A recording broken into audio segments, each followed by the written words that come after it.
The Stafford Act. This is the power you see in action after a natural disaster.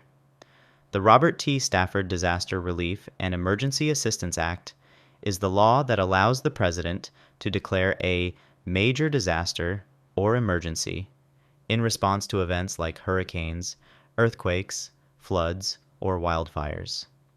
This declaration unlocks a massive amount of federal resources, most famously deploying the Federal Emergency Management Agency, or FEMA. It provides financial aid, logistical support, and direct assistance to state and local governments and to the citizens affected by the disaster. The Defense Production Act.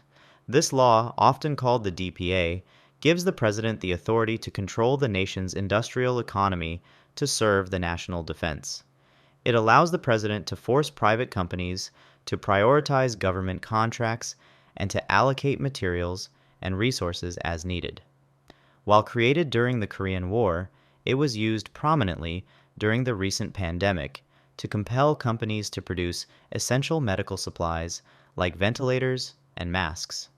It is a powerful tool to mobilize the nation's private industry to meet a critical public need. The National Emergencies Act. This is the modern rulebook for most presidential emergency powers. Passed in 1976, this act doesn't grant new powers itself, but it structures how the president can use the hundreds of emergency powers that already exist in other laws. When a president declares a national emergency, they must formally notify Congress and specify which legal authorities they intend to use.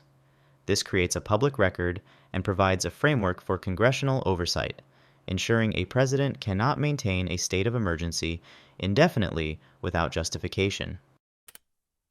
The Insurrection Act. This is perhaps the most famous and controversial of all emergency powers.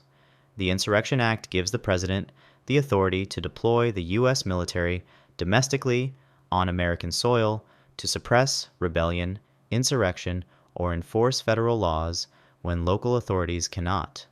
This power breaks the long-standing tradition of separating the military from domestic law enforcement. It is a last resort, intended for situations where civil order has completely collapsed. The International Emergency Economic Powers Act. This is the President's primary financial weapon against foreign threats.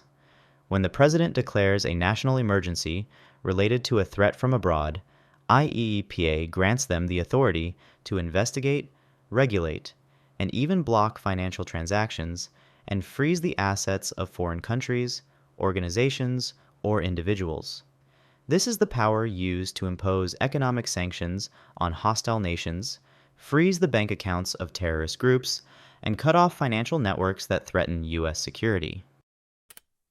Continuity of government. We now enter the realm of the most secret and extreme emergency plans. Continuity of government, or COG, is a set of protocols designed to ensure that the U.S. government can continue to function even if Washington, D.C. is destroyed or decapitated in a catastrophic attack. These plans include a line of succession for the presidency, the evacuation of key leaders to secure secret bunkers like the Raven Rock Mountain Complex, and the establishment of a shadow government to lead the nation during the crisis. This is the government's doomsday plan. Presidential Emergency Action Documents. This is the deepest level of emergency planning. Presidential Emergency Action Documents, or PEADs, are pre-drafted executive orders, proclamations, and messages that are ready for the President to sign in the event of a worst-case national catastrophe. These documents are highly classified, and their exact contents are secret. They are believed to authorize the most extreme actions imaginable, such as suspending parts of the Constitution, imposing martial law, seizing control of communication networks, and detaining individuals deemed a threat to national security. They represent the ultimate, pre-planned emergency powers, waiting to be activated at the nation's darkest hour. Thanks for watching. Which of these powers do you think is most important? Let me know down below. Also, remember to like and subscribe if you enjoyed and want to see more.